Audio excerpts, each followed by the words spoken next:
Hey everybody, I hope you are having an absolutely wonderful Sunday. As you can see, I am back home. I'm actually coming to you from the office in my home because it's a Sunday. And so I am not actually in the office. But what I am excited about is to be back in the district. As many of you know, I spent the vast majority of this month in Harrisburg where we were working on the state budget. And we finished up before the end of the fiscal year, which is always exciting. We got done a bit before our deadline. I was on the floor until almost about 10 p.m. on Friday night to vote on all the different parts of the budget. And so it was a little bit of a late night, but worth it to be able to be back home here in the district.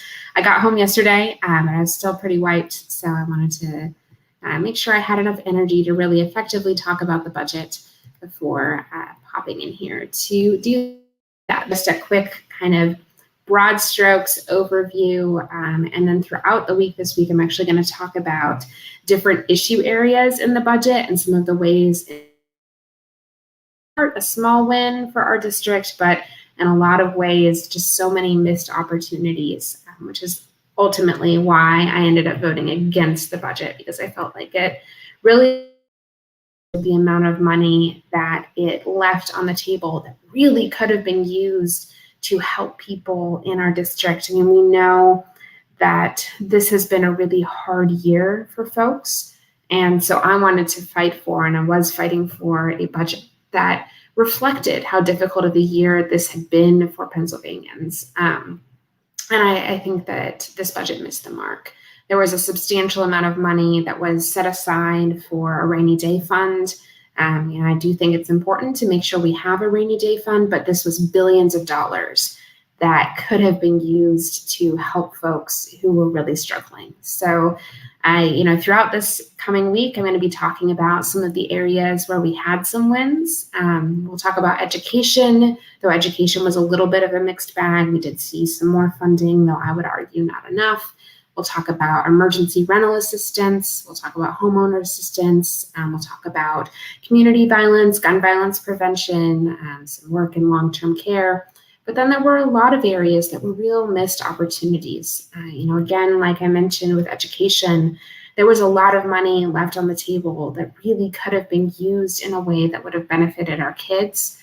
I think we had a real missed opportunity when it came to helping workers and our local businesses. And then at the end of the day, I just don't think this budget went far enough around infrastructure or around public health. So throughout this next week, expect a few more videos than normal from me, because I'm going to be breaking down kind of each of those areas where we saw some small wins, but also areas where the budget just really didn't go far enough. Because what's important to me is that you all understand what this budget means for our communities and for our district, and to understand what I was fighting for in Harrisburg and the ways in which this budget in some ways fell short. So I'm excited to do that this week. I think it's going to be really cool and be a nice kind of transparent window on what happens in Harrisburg.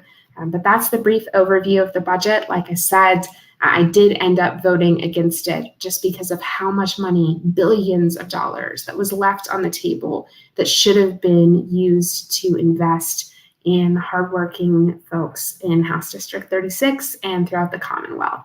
So look for more videos from me throughout this week, breaking down each of those issue areas. I'll look forward to seeing you all then. Take care.